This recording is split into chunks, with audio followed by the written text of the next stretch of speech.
نہ تو لشکر نہ کسی وار سے ڈر لگتا ہے، نہ کسی منزل دشوار سے ڈر لگتا ہے۔ کربلا اس لیے آیا نہیں مکار یزید، اس کو عباس سے علمدار سے ڈر لگتا ہے۔ تو اس لیے قید میں مختار کو لگاتا ہے دنیا، ساری دنیا کو عزادار سے ڈر لگتا ہے، ساری دنیا کو عزادار سے ڈر لگتا ہے۔ کیسے کرتا ہے چمن اشکر شانی سنیے، جس کی امداد ہو خود اس کی زبانی سنیے۔ ایک بے زباں پھول کی عزیز بیانی سنیے، فدور دل میں بھی شبیر کا غم تازہ ہے، کربلا والوں کا ہر نقش قدم تازہ ہے۔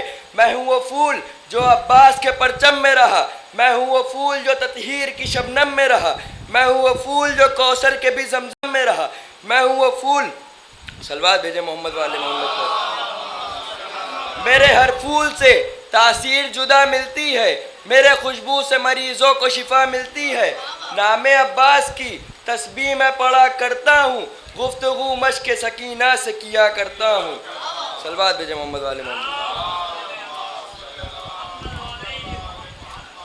بہت اچھی اشعار کے کربلا کے سفر میں اگر ہمشیر نہ ہوتی تو شام کے بازاروں میں تقریر نہ ہوتی، زینب ہی کے صدقے سے اسلام ہے باقی، ورنہ کوئی اسلام کی توقیر نہ ہوتی، ورنہ کوئی اسلام کی توقیر نہ ہوتی۔ اے سکینہ اٹھو دیکھو باپ کی فتح مبین، توجہ کا طالب ہوں کہ اے سکینہ اٹھو دیکھو باپ کی فتح مبین، مجلسیں ہیں مرثیہ ہیں کربلا سے شام تک۔ اے سکینہ اٹھو دیکھو باپ کی فتح مبین، مجلسیں ہیں مرثیہ ہیں کربلا سے شام تک، کہ راستے پڑھتے ہیں تسبیح اس کے نام کی، راستے پڑھتے ہیں تسبیح اس کے نام کی، کون یہ پیدل چلا ہے کربلا سے شام تک، کون یہ پیدل چلا ہے کربلا سے شام تک۔ میں اسی کے ساتھ فیضان صاحب سے گزارش کروں گا کہ وہ تشریف لائیں اور مرثیہ بیان کریں۔ جو مومنین باہر تشریف رکھتے ہیں میں ان سے گزارش کروں گا کہ اندر تشریف لے آئیں، اور چونکہ مولانا صاحب انشاءاللہ اس کے بعد ممبر پہ تشریف لے جائیں گے۔ بابا سے بلند نعرہ صلوات۔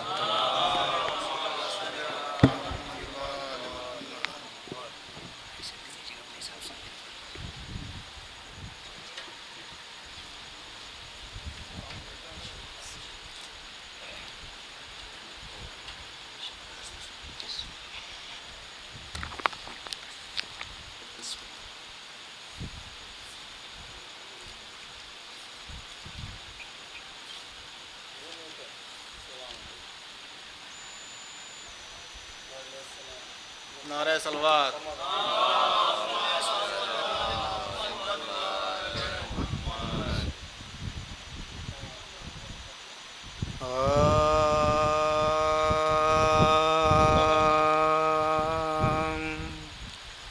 اس طرح طے منزل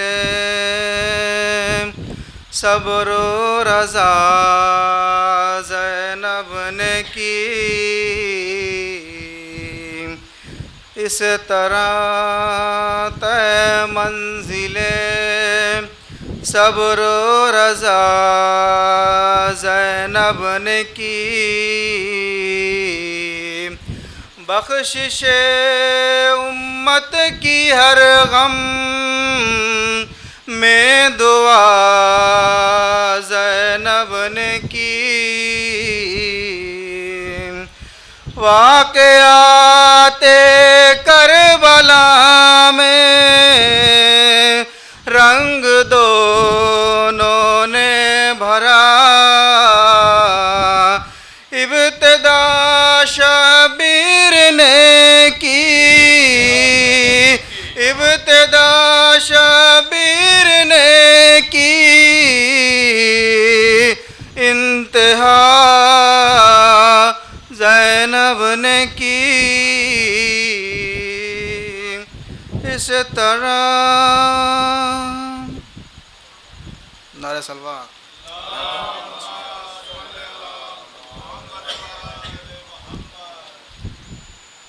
سلام کے چند ہونے انشاءاللہ۔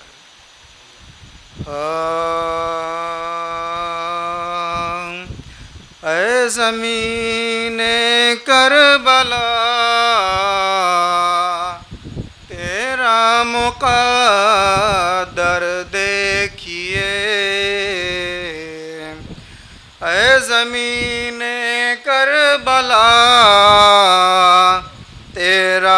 مقدر دیکھیے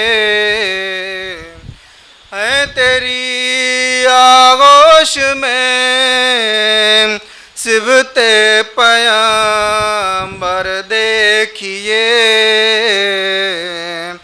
فاطمہ بنت اسد اعجاز حیدر دیکھیے کھل گیا دیوار کعبہ کھل گیا دیوار کعبہ میں نیا در دیکھیے اے زمین کربلا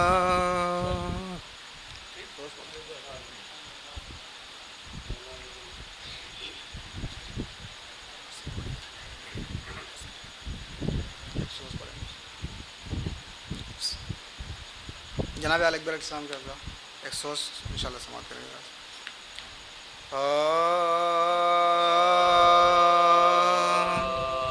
لاش اکبر کی جو مقتل سے اٹھا لائے اسے لاش اکبر کی جو مقتل سے اٹھا لائے اسے نوجوان کو صف اول سے اٹھا لائے اسے چاند کو شام کے بادل سے اٹھا لائے اسے جبل اب شیر کو جنگل سے اٹھا لائے اسے جبل اب شیر کو جنگل سے اٹھا لائے اسے صدا لاش پسر آن کے لے جا بان چھد گیا برچھی سے اکبر کا چھد گیا برچھی سے اکبر کا کلم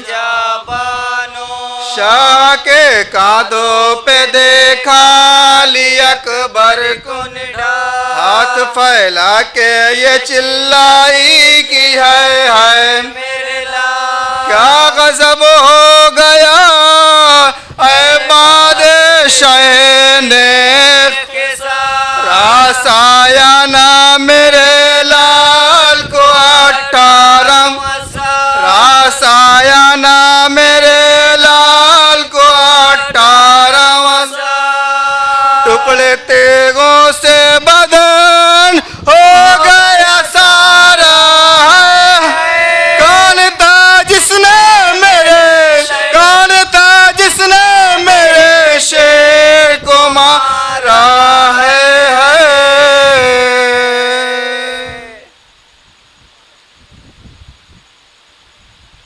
ایک صلوات پڑھ دیں.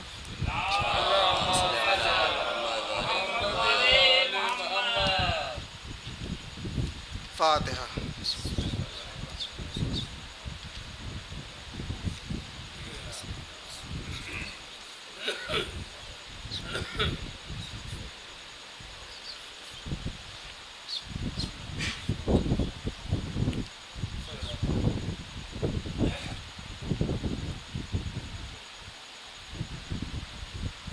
جناب سکینہ کا حال کے ہمارے سے انشاءاللہ.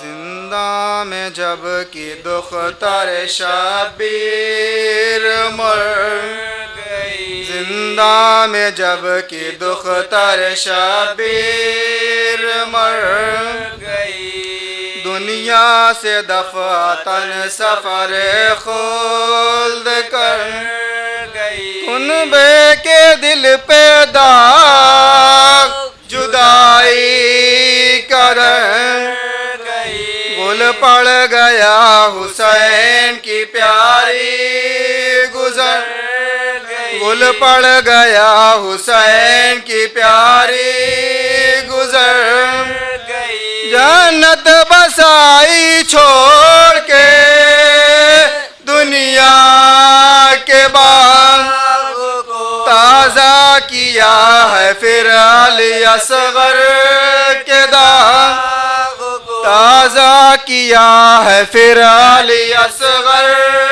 کے داغ کو، بازو ہلا کے بانو ناشاد نے کہا، بی بی پدر کے سر سے اٹھاؤ تو سر ذرا، باتیں ابھی تو کرتی تھی آنسو بہا، ساکت ہے نبض ہائے غضب سر و دست پا، ساکت ہے نبض ہائے غضب سر و دست پا، منہ دیکھتی تھی زیست کا نقشہ بدل گیا، کس وقت سانس رک گئی کب دم نکل گیا، کس وقت سانس رک گئی کب دم نکل گیا، قربان جاؤں مرنے کی ماں کو خبر واری میری غریبی پہ تم نے نظر نہ کی، یہ رات ماں کے ساتھ تڑپ کر بسر نہ کی، جی بھر کے پھر زیارت روے پدر نہ کی، جی بھر کے پھر زیارت روے پدر نہ کی، چاہتے برس میں ہائے سداری جان سے، دکھ قید کے نہ اٹھ سکے نانی سی جان سے، دکھ قید کے نہ اٹھ سکے نانی سی جان سے، ماں صدقے جائے آ تڑپتی تھی شام سے، روٹھی ہوئی تھی مادر ناشاد کام سے، مر کر ملی حسین علیہ السلام سے، بی بی کہو گلے ہوئے کیا کیا امام سے، بی بی کہو گلے ہوئے کیا کیا امام سے، یوں منہ کو موڑنا تو محبت سے دور ہے، قربان جاؤں ماں کا بھلا کیا قصور ہے، قربان جاؤں ماں کا بھلا کیا قصور ہے، بچی یہ ماں تجھے کدھر اب ڈھونڈنے کو جائے، پیغام رسیدہ تو نے قیامت کے دکھ چھٹ کر پدر سے گھڑکیاں کھائی تمام، باری رسن بندھی تیری گردن میں باری رسن بندھی تیری گردن میں جو سختیاں فلک سے دکھائی وہ سہے، بندے جو چھن گئے میرا منہ تک کے رہ گئی۔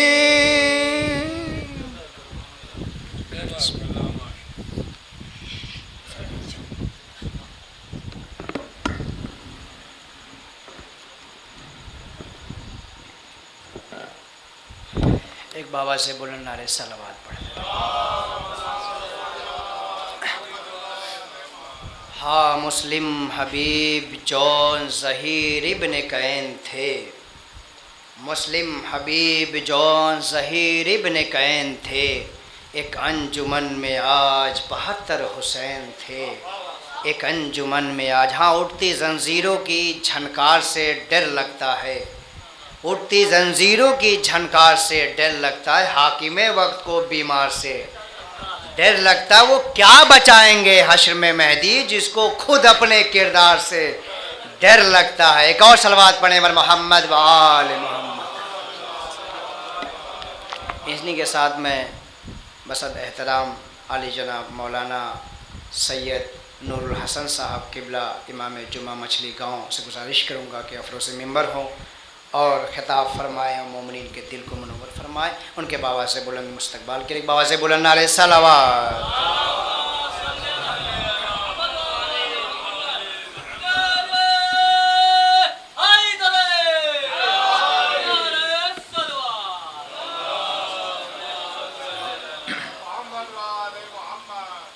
گزارش ہے ایک مرتبہ سورہ حمد 3 مرتبہ سورہ اخلاص پڑھ کر کے نظر حسن مرحوم ابن امیر حسن، کنیزہ عباس بنت مصطفیٰ حسین، محمد مہدی ابن امیر مہدی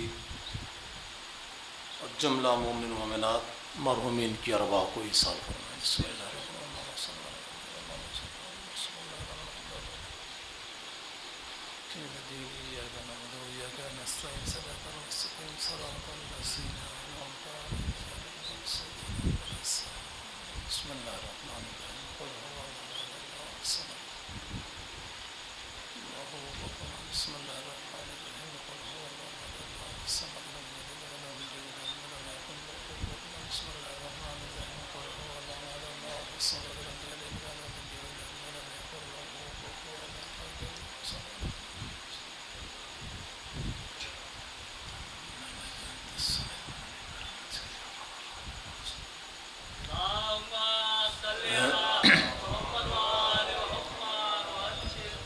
لا حول ولا قوة إلا بالله العلي العظيم. أعوذ بالله من الشيطان اللعين الرجيم. بسم الله الرحمن الرحيم.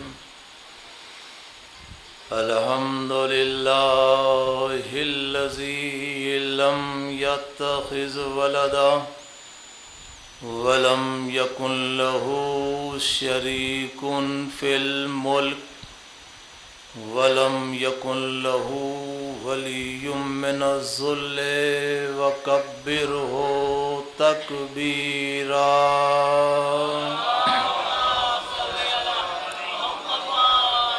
والصلاة والسلام على نبي الرحمة وإمام الأئمة وسراج الأمة ومولانا أبي القاسم محمد وآله الطيبين الطاهرين المعصومين ولعنة الله على أعدائهم أجمعين من الآن إلى قيام يوم الدين. أما بعد فقد قال الله تعالى في القرآن المجيد وفرقانه الحميد وهو أصدق الصادقين وقوله الحق. بسم الله الرحمن الرحيم. قل لا أسألكم عليه أجرا إلا المودة في القربى.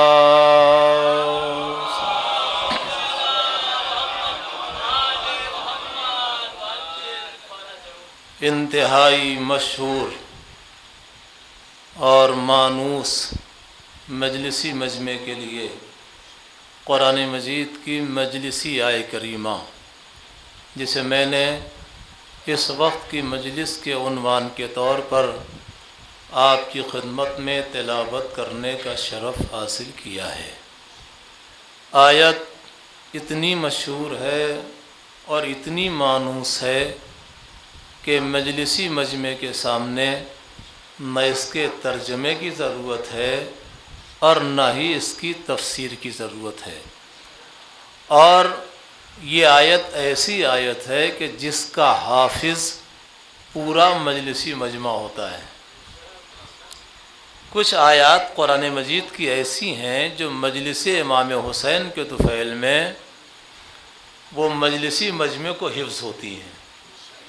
انہی آیات میں سے ایک آیت جو بنا میں آئے مودت جانی اور پہچانی جاتی ہے، یہ آیت بھی ہے جو مجلسی مجمع کو باقاعدہ طور پر حفظ بھی ہے، یاد بھی ہے، ترجمہ بھی معلوم ہے اور تفسیر بھی پتہ ہے۔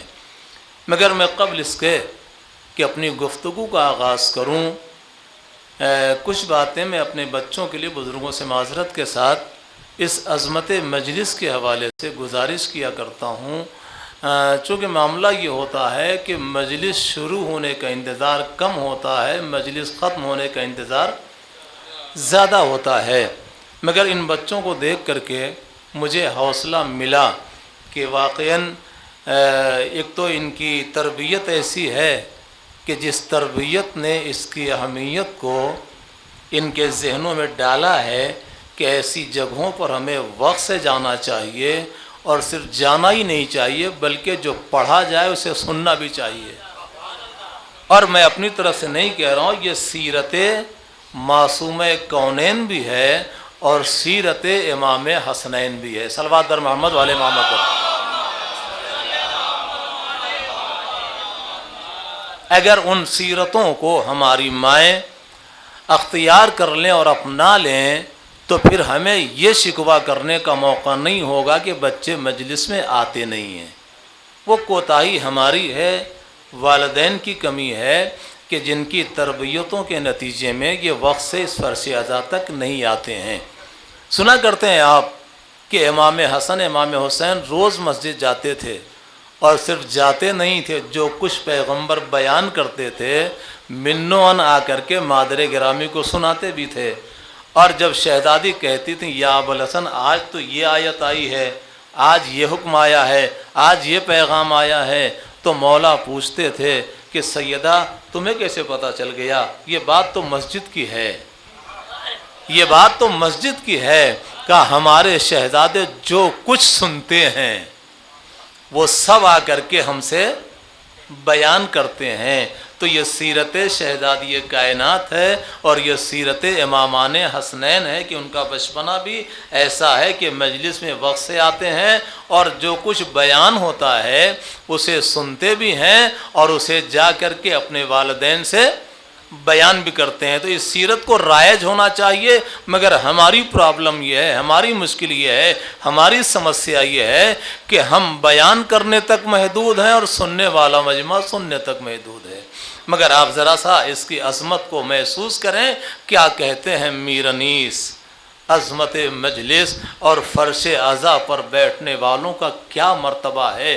بالکل انسانی مزاج اور انسانی نیچر کے مطابق وہ فرماتے ہیں کہ ان میں جو مسن ہیں وہ پیمبر کے ہیں مہمان۔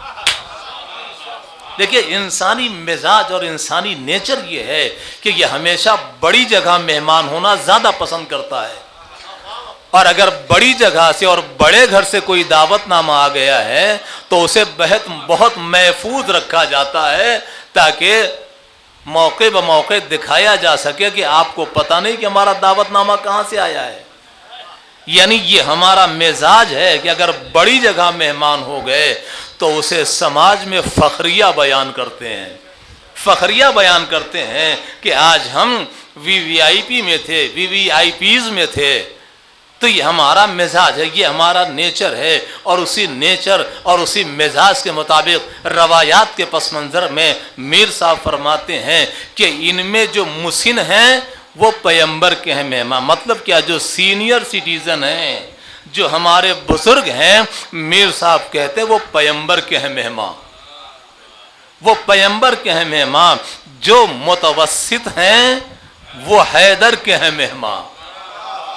سینئر سٹیزن پیغمبر کے مہمان ہیں، مڈل کلاس والے، متوسط عمر کے والے، درمیانی عمر والے حیدر کے ہیں مہمان، اور جو تازہ جمع ہیں وہ علی اکبر کے ہیں مہمان۔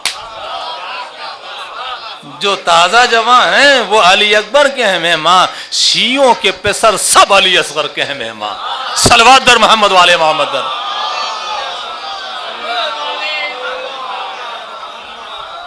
تو اب اتنی باتیں سننے کے بعد یہ بات تو کہی جا سکتی ہے نا، یہ ہمارے لیے قابل فخر ہے نا کہ ہم مجلس سے نکل کر کے اس بات کو بیان کر سکتے ہیں کہ پتہ نہیں ہے کہ آج ہم کس کے مہمان تھے. نہیں، ہم تو صرف جانتے ہیں کہ بانی مجلس کے مہمان ہے یہ مجلسی مجمع، مگر ایسا نہیں ہے. روایات کے پس منظر میں یہ فرش مجلس پر بیٹھنے والا، یہ مجلس امام حسین میں شرکت کرنے والا مجمع، یہ معصومین کا مہمان ہے. اور معصومین اس دنیا، کائنات اور آخرت کے ایسے بڑے ہیں کہ جن سے بڑا کوئی پیدا ہی نہیں ہوا ہے. صلوات بر محمد والے محمد. لہذا ہمیں ان مواقعوں کو گنوانا نہیں چاہیے. مجلس سے اٹھ کے آپ باہر جائیں اور پورے چیلنج کے ساتھ کہیں کہ میں آج پیغمبر کے پہلو میں بیٹھ کر آ رہا ہوں، میں آج مولا کے پہلو میں بیٹھ کر آ رہا ہوں، مجھے آج معصومین کے ساتھ بیٹھنے کا شرف حاصل ہوا ہے. کائنات میں یہ جگہ، یہ مقام، یہ منزلت، یہ مرتبہ آپ کو کہیں نہیں ملے گا. اگر ملے گا تو فرش عزائے امام حسین پر ملے گا. صلوات در محمد والے محمد.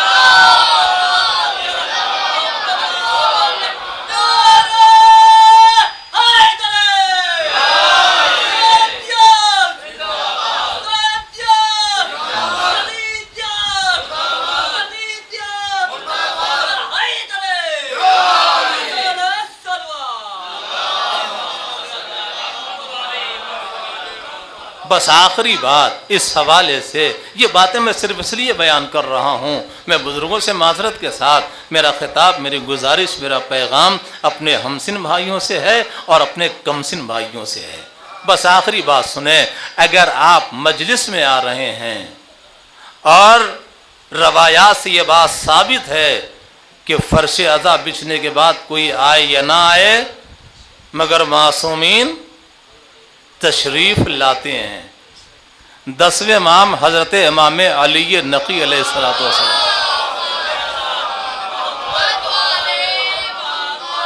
سنیں، مجلس ہے کیا؟ جسے ہم نے ایک روایت بنا لیا ہے، جسے ہم نے ایک ٹریڈیشن بنا لیا ہے، جسے ہم نے ایک رواج بنا لیا ہے، جسے ہم نے ایک رسم بنا لیا ہے. مگر عظمت مجلس کو محسوس کریں. 10ویں امام کو مدینے سے بغداد بلایا گیا ہے اور بادشاہ وقت نے 10ویں امام کو ایک ایسی جگہ پر روک دیا کہ جو اس شہر کی بدنام زمانہ جگہ تھی، جسے آج سامرہ کہتے ہیں. اس زمانے میں اس جگہ کا نام سر من را تھا. جو بھی دیکھے وہ مسرور ہو جائے. مگر ہر شہر میں کچھ اچھی جگہیں ہوتی ہیں تو کچھ بری جگہیں بھی ہوتی ہیں. تو اس شہر کی ایک بدنام جگہ تھی جہاں بادشاہ نے توہین کی نیت سے امام کو روکنے کا حکم دے دیا اپنے سپاہیوں کو. سپاہیوں نے امام کو وہاں روک دیا. خبر رفتہ رفتہ شہر میں عام ہوئی. ایک چاہنے والا امام سے ملاقات کے لیے آیا. اب اس نے جب امام کو دیکھا کہ امام ہمارے شہر کی بدنام زمانہ جگہ پر ہیں تو اس کی آنکھوں میں آنسو آ گئے. اس کی آنکھوں میں آنسو آ گئے. دیکھیے، ہمارے مولا کا، ہمارے ائمہ کا یہ کمال رہا ہے کہ انہوں نے کبھی چاہنے والوں کو مایوس ہوتے نہیں دیکھنا گوارا کیا ہے.